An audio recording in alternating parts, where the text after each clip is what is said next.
So students, we are covering transportation in this section. Chapter में दो types के दिए हुए हैं, एक ह्यूमन बींग्स के अंडर है और एक प्लांट्स के अंदर है। तो पहले ह्यूमन बींग्स का दिया हुआ है। ह्यूमन बींग्स के ट्रांसपोर्टेशन में जो है जनरली जो मेन ट्रांसपोर्टेशन जो सिस्टम होता है वो ब्लड पे डिपेंडेंट रहता है।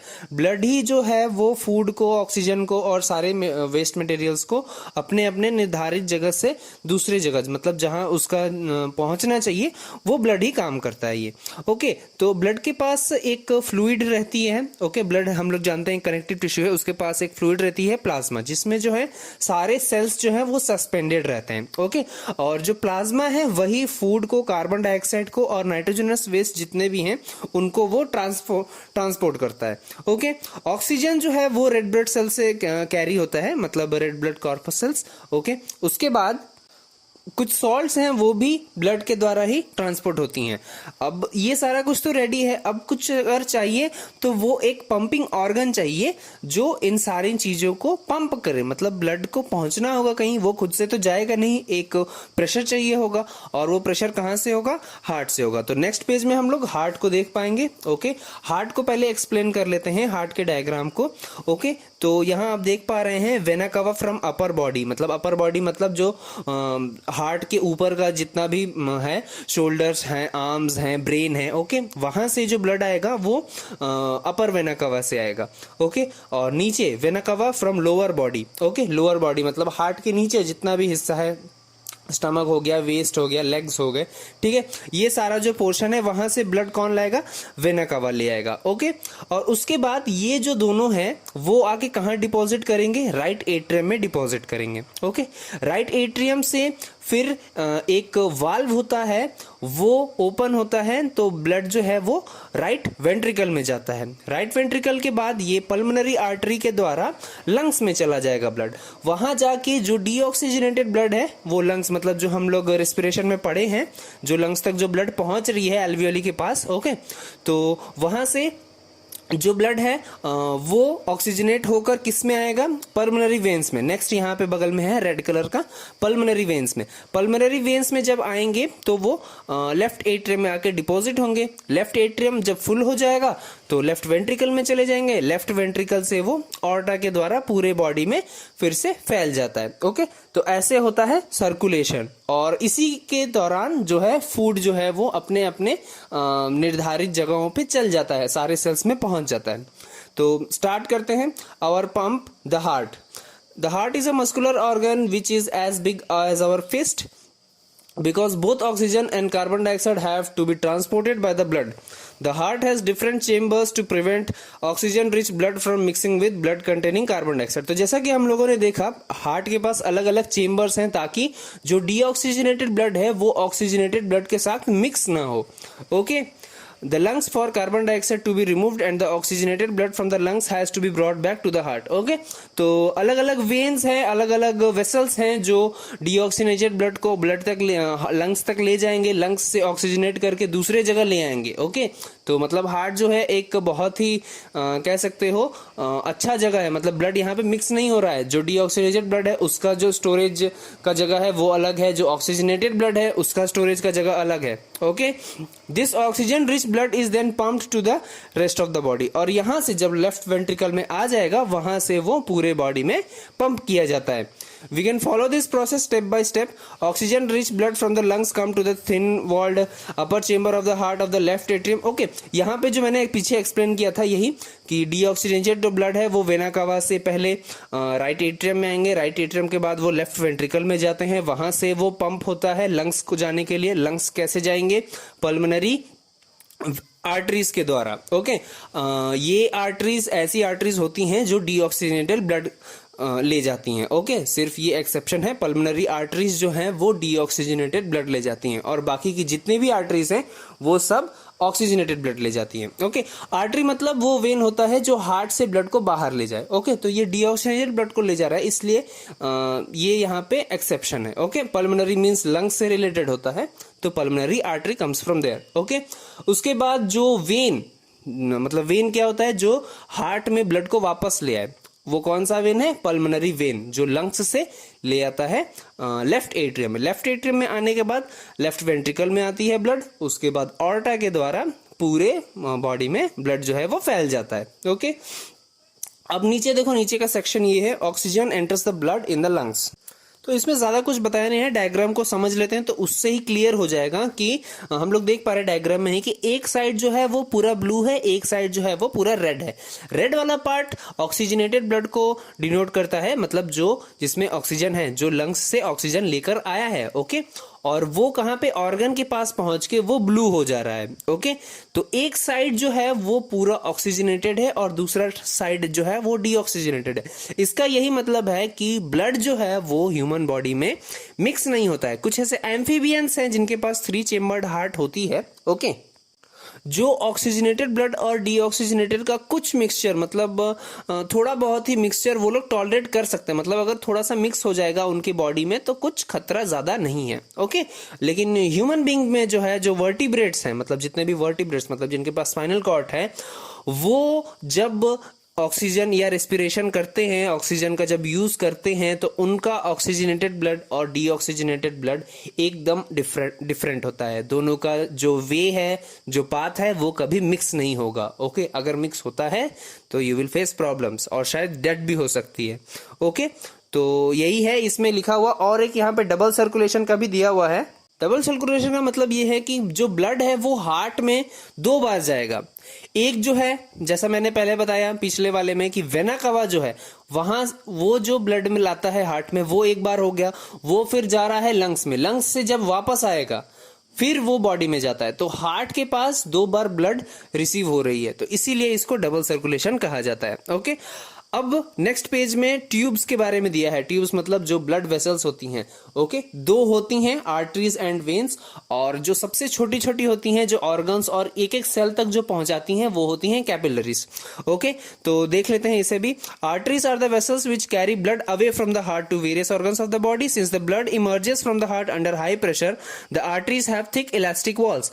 Veins collect blood from different organs and bring it back to the heart. They do not need thick walls because blood is no longer under pressure.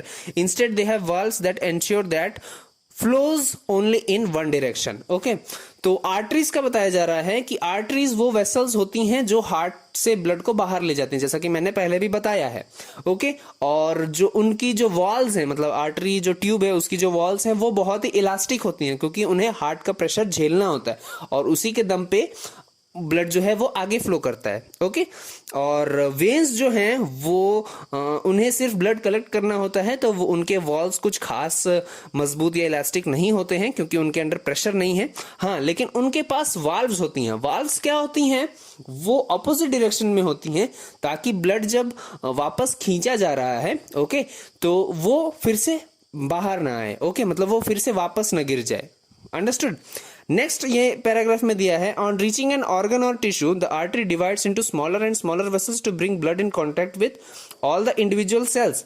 The smallest vessels have walls which are 1 cell thick and are called capillaries. Okay, तो capillaries वो है जो एक एक cell तक, individual cells तक पहुंचती हैं, और आर्टरीज का ही ये हिस्सा होता है, वेन्स का भी हिस्सा होता है। मतलब आर्टरीज की जो कैपिलरीज है वो और वेन्स की जो कैपिलरीज हैं वो दोनों सेल से कनेक्टेड रहती है। ब्लड जब यूज हो जाता है, ब्लड का ऑक्सीजन जब यूज हो जाता है, तो उस ब्लड को वेन्स में ट्रांसफर कर दिया जाता है। Okay, exchange of material between blood and surrounding cell takes place across this thin wall. These capillaries then join together to form veins that convert blood away from the organ or tissue. Okay, तो जो exchange of material है वो इसी thin wall, मतलब capillary की जो thin wall है उसी के आसपास होती है। ओके, और उसके बाद ब्लड जो है वो कैपिलरीज द्वारा वेन्स में कलेक्ट हो जाता है, मतलब वेन्स की कैपिलरीज में कलेक्ट हो जाता है और उसके बाद उस ऑर्गन से बाहर चला जाता है। उसके बाद है मेंटेनेंस बाय प्लेटलेट्स। प्लेटलेट्स क्या करती हैं? What happens if the system of tubes develops a leak? Think about situations when we are injured and start bleeding. Naturally, the loss of blood from the system has to be minimized. In addition, leakage would lead to a loss of pressure, which would reduce the efficiency of pumping system. Okay? तो platelet ये बताया जा रहा है कि आपको अगर कभी चोट लगती है, मतलब ये जो ब्लड वेसल्स हैं, मतलब ये तो ट्यूब है, अगर कहीं से लीक हो जाता है, ये कहीं डैमेज हो जाता है, तो जाहिर सी बात है ब्लड जो है वो बाहर निकलेगा। ओके, और जो पंपिंग सिस्टम है, मतलब जितना प्रेशर हार्ट दे रहा है वो तो पूरा का पूरा बाहर जा रहा है उस लीक से।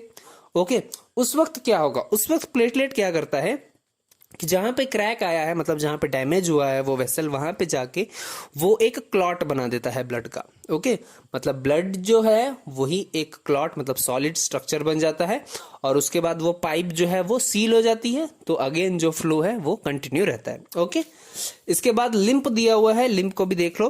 There is another type of fluid also involved in transportation, this is called lymph और tissue fluid. Through the pores present in the walls of capillaries some amount of plasma, proteins and blood cells escape into intercellular spaces into tissues to form tissue fluid और lymph. तो ये बताया जा रहा है कि transportation में ही lymph का भी यूज है। लिम्फ क्या होता है, जब ब्लड जो है जब वो ट्रांसफर हो रहा है, मतलब सेल्स में घुस रहा है, तो कुछ पार्ट जो है कैपिलरी से बाहर निकल जाती है। ओके, प्लाज्मा जो है ब्लड के अंदर जो प्लाज्मा है वो बाहर निकल जाती है, प्रोटीन्स भी उसमें होते हैं, ब्लड सेल्स भी होते हैं, वो जाके कहाँ, टिश्यूज के अंदर जो इंटरसेलुलर स्पेसेस है वहां पे जाके भर जाता है। It is similar to the plasma of blood but colourless and contains less protein. Okay, ये जो फ्लूइड है लिम्फ, ये प्लाज्मा के जैसा ही होता है, ब्लड प्लाज्मा के जैसा ही होता है, लेकिन कलरलेस होता है, और इसके पास प्रोटीन भी ब्लड के अनुसार कम होता है। Lymph drains into lymphatic capillaries from the intercellular spaces which join to form large lymph vessels that finally open into larger veins. Lymph carries digested and absorbed fat from intestine and drains excess of fluid from extracellular space back into the blood. तो lymph का काम क्या है कि वो जो tissues में घुसता है तो वहां से वो फैट, एब्जॉर्ब फैट जो है वो उसे कलेक्ट करता है।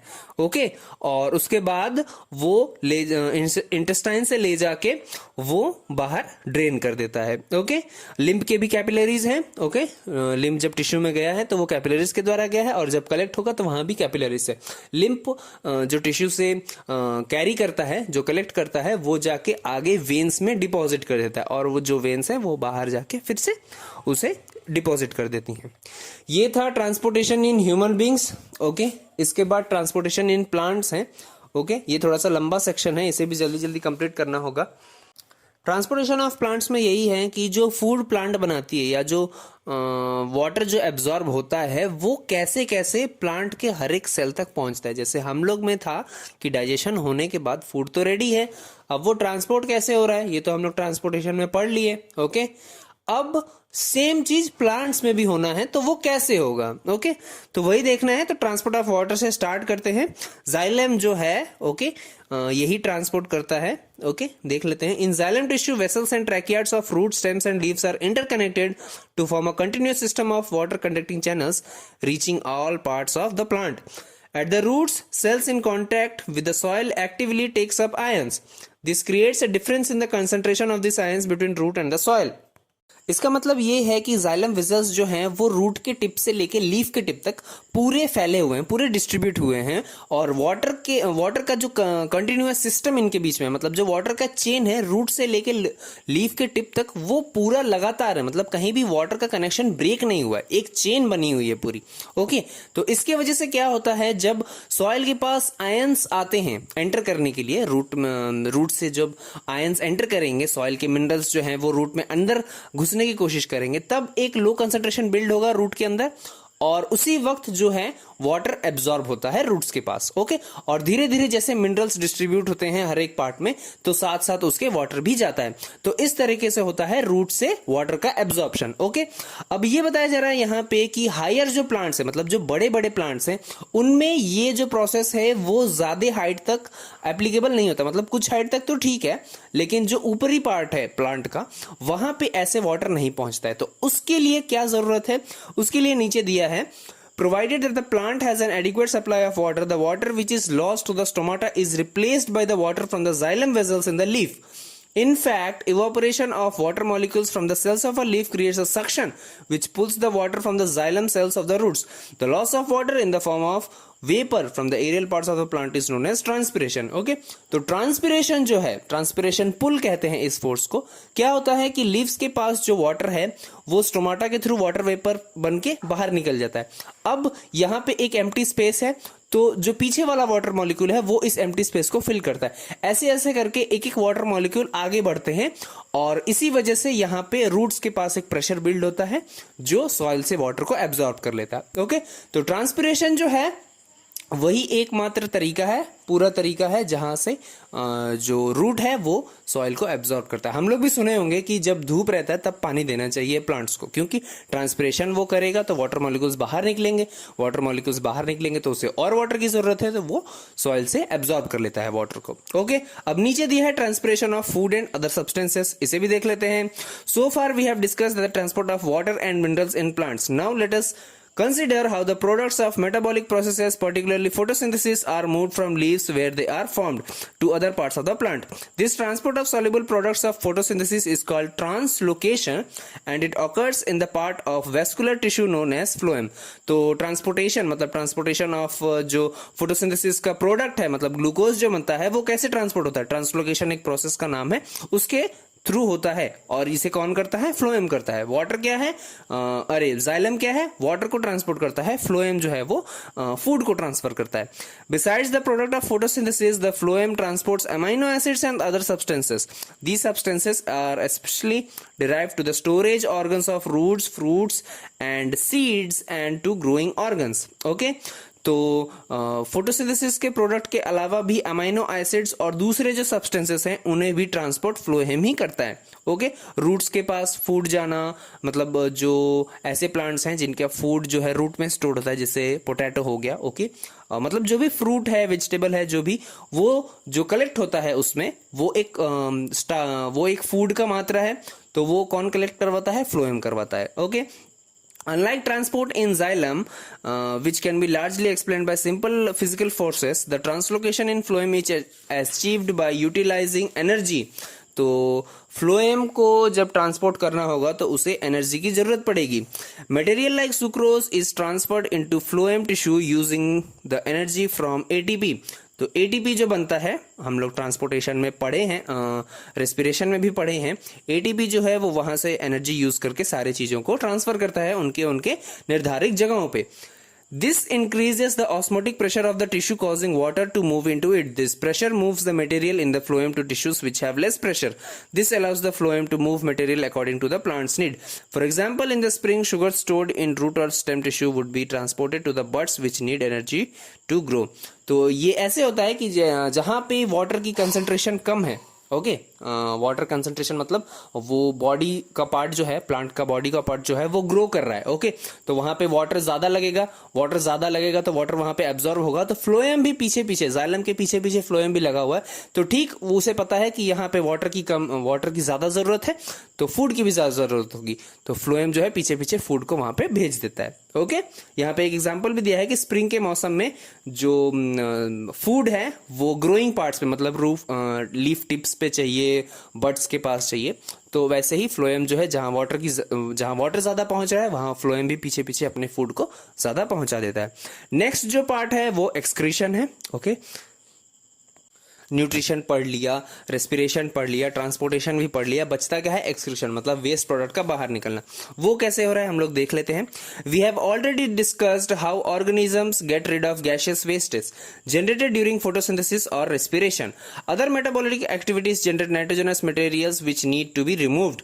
Biological process involved in removal of this harmful metabolic wastage from the body is called excretion. तो हर एक प्रोसेस में जो है वेस्ट प्रोडक्ट निकले हैं तो वो उसी प्रोसेस के दौरान निकल भी जाते हैं। कुछ ऐसे नाइट्रोजनस वेस्ट हैं जो मेटाबॉलिक प्रोसेस के दौरान होते हैं, वो उस प्रोसेस से नहीं निकल पाते हैं, तो उनका एक दूसरा प्रोसेस है जिसका नाम है excretion. Different organisms use varied strategies to do this. Many unicellular organisms remove this waste by simple diffusion from the body surface into the surroundings water. As we have seen in other process, complex multicellular organisms use specialized organs to perform the same function. तो ये बता रहा है कि different organs के पास excretion के different strategies हैं। Unicellular organ मतलब जो single celled organisms हैं वो क्या करते हैं, जैसा अमीबा का मैंने बताया था न्यूट्रिशन वाले पार्ट में, कि वो इनगल्फ करता है फूड को और अपने साइटोप्लाज्म में उसको डिसॉल्व करवा लेता है। तो ठीक उसी तरह वो एक कलेक्ट करेगा वेस्ट प्रोडक्ट को और अपने साइटोप्लाज्म से बाहर निकाल देता है। ओके, और जो मल्टी सेलुलर हैं उनके पास एक टोटल ऑर्गन सिस्टम होता है, जैसे हम लोग के पास, यहाँ हम लोग पढ़ेंगे एक्सक्रीटरी सिस्टम। ओके, तो स्टार्ट करते हैं एक्सक्रीशन इन ह्यूमन बींग्स।